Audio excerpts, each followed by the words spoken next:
Now I will show you the double standard of FTG. Now look at that. There is no marking when Fernandes scored a goal. Look at that. He is open. There is no marking. No defender marking him. And look at that. It's Messi. There is no way for Messi to go. Even he cannot dribble. Okay. That's tackle. That's fine. But look at that again. Messi passing Mbappe, and there is no way to go.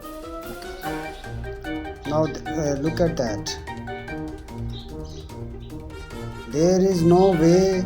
They are very tightly marking Messi or Mbappe. But on the other way, there is no marking.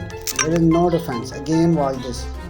He is open and wide. He is open. No defender is trying to marking him or tackling him.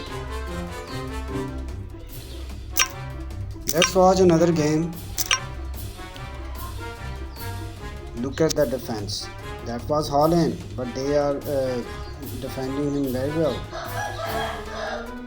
Rodri, they are not giving any way to score, and that was headed by Haaland, saved by keeper. Now look at the position of Haaland there. He is unmarked and easily header. Score a goal. And again, that was Haaland, and keeper saved his header. That was rebound where Haaland scored the goal. And again Haaland scores. No marking again. So we'll watch again. Watch that again, I think. Yeah. He is open. There is no defender marking him. That's a script. I think that's the double standard of FTG. Now look at that. Well, they are defending very well.